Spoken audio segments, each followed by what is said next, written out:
특성화고등학교나 마이스터고등학교 혹은 지역 전문대학교를 졸업하신 분도 바로 9급 공무원 혹은 7급 공무원까지 될 수가 있습니다.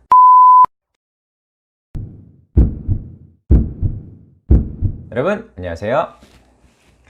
여러분 제 인생의 터닝포인터 강사 문근영입니다. 자, 제가 지난주 영상 끝 무렵에서 한번 말씀을 드렸었죠. 지역인재 견습 직원 공무원이 되는 그런 방법이 있다. 그래서 이 제도에 대해서는 제가 새로운 영상으로 찍어서 말씀드린다 라고 이렇게 약속을 드렸었죠. 그래서 오늘은 이 지역인재 견습 직원, 흔히 말하는 공무원이 되는 그런 방법에 대해서 말씀을 드려보고자 합니다. 자, 여러분이 고등학교 중에서 특성화고등학교나 마이스터고등학교 혹은 지역 전문대학교를 졸업하신 분도 바로 9급 공무원 혹은 7급 공무원까지 될 수가 있습니다. 그래서 오늘 이 영상을 끝까지 잘 봐주시면 그 모든 방법에 대해서 한번 말씀드려보도록 하겠습니다.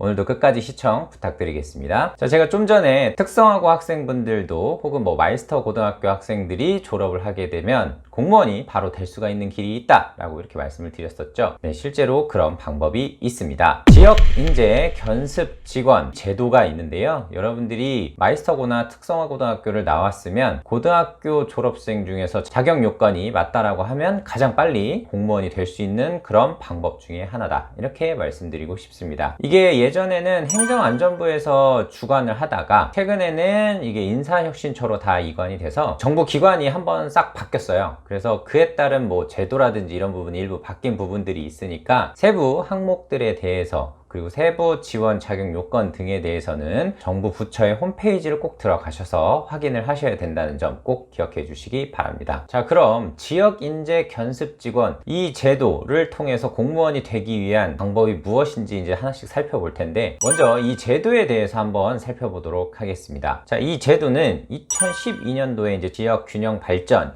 이런 큰 법 제도의 안에서 운영되는 제도다, 이렇게 이해를 해 주시면 될 것 같고요. 7급하고 9급이 모두 존재하고 있습니다. 이 제도를 통해서 7급 시험도 가능하고 9급 시험도 가능하다. 물론 규정은 일부 급수마다 차이가 있으니까 이런 부분은 홈페이지 가셔서 꼭 기준이랑 요건을 확인해 주셔야 되고요. 그럼 왜 이 제도가 갑자기 만들어졌느냐 라고 생각을 해 보실 수 있을 텐데요. 실무 능력 중심 사회를 만들기 위해서 이 제도가 만들어졌다, 이렇게 이해를 해 주시면 됩니다. 이 지역인재 견습 직원 제도 같은 경우에는요, 2012년도에 이제 만들어지고 나서 2022년도가 이제 딱 10년이 되는 그 해가 되는데 매년 10명씩 꾸준히 증가를 해 왔습니다. 그래서 채용 인원이 2022년이 되었을 때는 500명을 목표로 채용을 한다, 이런 그런 계획을 가지고 있는 그런 제도다, 이렇게 이해를 해 주시면 될 것 같아요. 상대적으로 이 지역인재 견습 직원 경쟁률은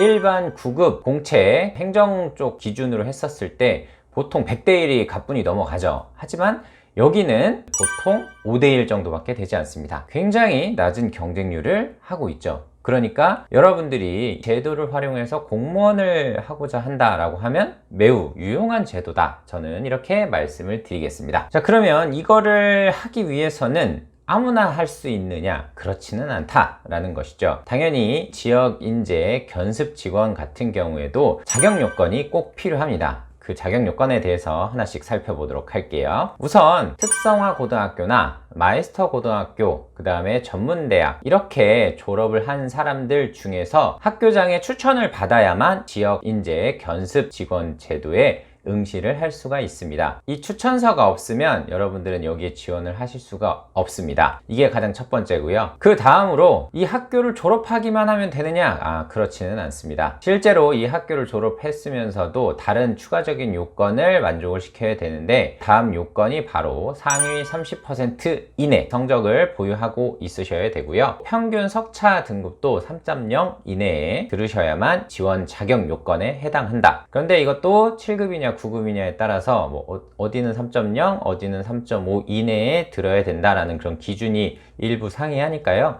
꼭 그 기준 요건을 확인을 하시고 내가 그 기준 요건에 해당하는 사람인지를 먼저 확인을 하신 다음에 추천 대상이 되는 경우에는 그 추천서를 받으시면 되겠습니다. 자, 이렇게 학교장의 추천서를 통해서 만약에 합격을 하시게 되면 일부 필기나 면접 전형이 있기는 한데 그 이후에 6개월간의 수습 기간이 있습니다. 수습 기간을 성공적으로 종료하셔야 되고요. 이후에 정식적인 공무원이 된다, 이렇게 이해를 해 주시면 되겠습니다. 참고로 6개월 지나고 나서 별도의 채용 시험이 또 있는 게 아니고요, 바로 그냥 공무원이 된다. 그러니까 6개월 수습 기간 동안 내가 업무 능력을 잘 보여주고 사고를 친다거나 이런 부분이 없다라고 하면 이 제도를 통해서 9급이나 7급 공무원으로 임용이 될 수가 있습니다. 그러면 제가 좀 전에 필기시험이나 면접 전형이 있다라고 말씀을 드렸는데, 그럼 필기시험에 대해서 먼저 한번 살펴보도록 할게요. 자, 필기시험은 일반 행정직 9급 공채 기준으로 했었을 때보다는 훨씬 과목이 적습니다. 자, 과목은 국어, 영어, 한국사 이렇게 세 과목이 있고요. 한 과목당 20문항이 있습니다. 그리고 문항당 배점은 5점씩이고요. 과목당 20분, 그러니까 세 과목이라고 하면 60분 동안 시간을 보시겠죠. 세 과목을 보셔서 일정 기준 커트라인 이상 합격을 하시면 필기시험은 통과하실 수가 있게 됩니다. 필기시험에 대한 세부 사항들은 사이버 국가고시센터 그 홈페이지가 있는데요. 이 홈페이지 주소를 가셔가지고 확인을 해 주시면 되겠습니다. 참고로 제가 유튜브 제 내용 부분에다가 이 홈페이지 주소도 적어 놓을 테니까요, 필요하신 분들은 링크를 타고 가셔서 확인하시면 되겠습니다. 자, 이렇게 해서 필기시험을 합격하신 분에 한해서 당연히 면접 전형을 보실 텐데요. 면접은 크게 5가지 그 항목이 있다고 합니다. 그 5가지 항목에 평정표가 있는데 그 평정표의 기준들을 어느 정도 충족을 하느냐, 상중하일 때 평점이 중 이상이 돼야 된다거나 이런 나름의 또 기준이 있는데, 이 기준을 통과를 하신 분에 한해서 이제 면접이 통과가 되는 그런 방식이다 라고 이해를 해 주시면 되는데요. 자, 면접 항목들에 대해서 한번 말씀드려 보도록 할게요. 항목들은 공무원 정신자세, 전문 지식과 그 응용 능력, 의사표현의 정확성과 논리성, 예의 및 품행, 그 다음에 성실성, 창의력, 의지력 및 발전 가능성, 이런 식으로 세분화가 되어 있어요. 그래서 이 항목별로 평정표에 대해서 면접관들이 채점을 하게 되면 그에 따른 상위 성적 우수자에 한해서 최종 합격이 되는 과정을 거친다, 이렇게 이해를 해 주시면 되겠습니다. 자, 여러분, 제가 오늘은 지역인재 견습 직원 제도에 대해서 한번 살펴봤는데요. 상대적으로 많은 분들이 이 제도가 있다는 것을 잘 모르는 분도 많이 있고, 이걸 가지고서 합격을 하는 방법을 또 잘 모르시는 분들이 있어요. 그래서 이 내용들 한번 여러분들이 해당이 되는 분들이라고 하면 꼭 이거 활용하셔서 공무원으로 되셨으면 좋겠습니다. 자, 오늘은 여기에서 제가 인사드릴 수 있도록 하겠습니다. 저는 여러분들 취업인생의 터닝포인터 강사 문근영이었습니다. 고맙습니다.